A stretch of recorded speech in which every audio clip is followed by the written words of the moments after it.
Coucou mes amours, de nouveau moi Rose Mouni, bienvenue dans cette nouvelle vidéo dans laquelle nous allons parler de paix, de ballonnement ou encore de flatulence.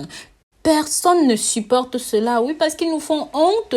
Parfois, on en rit, mais ça peut être très embarrassant, surtout lorsqu'on en est infecté en public. Il suffit parfois de modifier simplement votre alimentation pour que les désagréments provoqués disparaissent.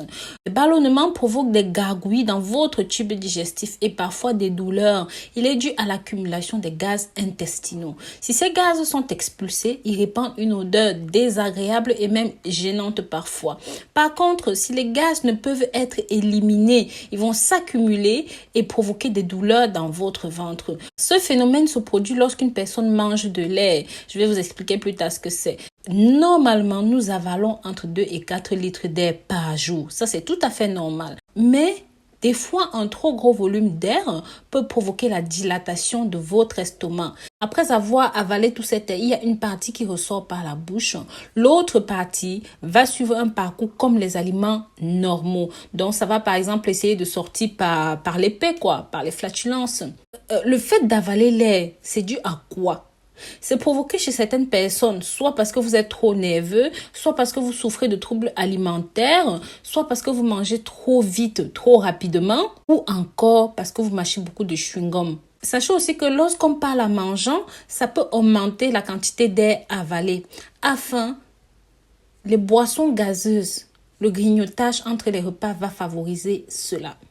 Sachez mes chéris que les ballonnements n'entraînent en général aucune complication et parfois ça se confond avec la constipation tellement c'est difficile à détecter. Déjà, avant de vous proposer des produits naturels pour soigner cela, il va être question aussi de détecter pourquoi est-ce que ça vous arrive personnellement à vous.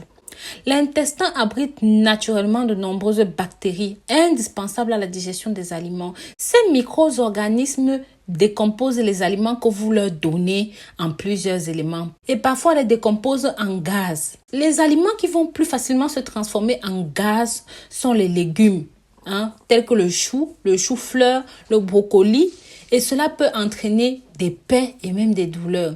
Il y a aussi les féculents, les pois, les haricots, les lentilles, le couscous, les pommes, le pain, les pâtisseries. Il y a aussi les céréales au petit déjeuner. Les aliments lactés peuvent provoquer des diarrhées chez les personnes qui sont intolérantes au lactose. Vous savez de quoi je veux parler. Par exemple, vous pouvez boire du lait entier et vous ne supportez pas le lait. Vous allez voir que ça va vous donner des ballonnements, des paix et parfois même la diarrhée comme on vient de le dire. La constipation est une cause fréquente de ballonnement. Sachez que de nombreux médicaments peuvent aussi provoquer des flatulences. C'est notamment le cas des laxatifs qui contiennent des fibres alimentaires. C'est un problème fréquent aussi à la fin de la grossesse.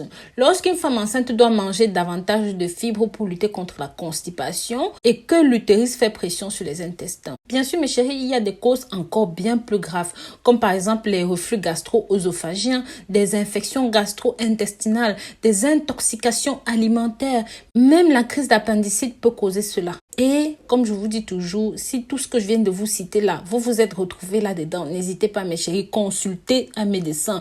Vaut mieux savoir que de ne pas savoir. Maintenant, comme je vous ai dit, je vous promets toujours des médicaments à la fin. Je vais vous donner, comme convenu mes chéris, je vais vous dire comment éviter cela. Mangez lentement, calmement. Mâchez bien vos aliments afin d'éviter d'avaler trop d'air. Si vous avez tendance à souffrir de ballonnement, de flatulence, limitez l'absorption des aliments tels que les oignons, le chou, les choucroutes, les haricots, les lentilles, les radis, les poireaux, les fruits à noyaux colorants alimentaires.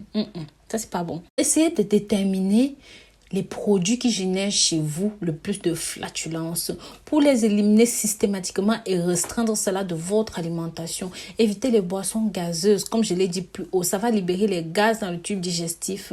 Cela va contribuer à la sensation de ballonnement ainsi que les chewing-gums. Certaines plantes sont traditionnellement utilisées dans le traitement des problèmes digestifs. Donc ici, je vais vous conseiller, si jamais vous souffrez réellement de cela, vous pouvez vous servir de fenouil, d'anis vert, d'aneth, de carvi, de coriandre ou même de cumin. Donc, ce que vous avez à faire, c'est que le matin à jeun, vous prenez une cuillère à café, vous faites chauffer un verre d'eau, vous laissez tremper dedans entre 5 et 10 minutes et vous le buvez. C'est tout ce que vous avez à faire matin. Et bien sûr, vous pouvez refaire la même chose avant chaque repas. Ça va tout simplement vous permettre d'éviter les gaz et les flatulences. Entre parenthèses, je vais vous dire ici, vous pouvez utiliser le charbon végétal activé contre les ballonnements. C'est très bien contre les ballonnements, même si ça a ses effets secondaires, parce que même si ça soulage la diarrhée, les ballonnements, certaines études ont montré que ça peut devenir très rapidement problématique. Et bien sûr, vous pouvez aussi utiliser les probiotiques si vous connaissez. Ça va modifier et équilibrer votre flore intestinale. Ça va lutter contre l'acidité de la flore intestinale et ça pourra contribuer à soulager vos troubles. Mes amours, sachez que ces solutions ne sont pas à prendre tout le temps parce que, par exemple, le charbon végétal activé diminue l'absorption intestinale de très nombreux médicaments.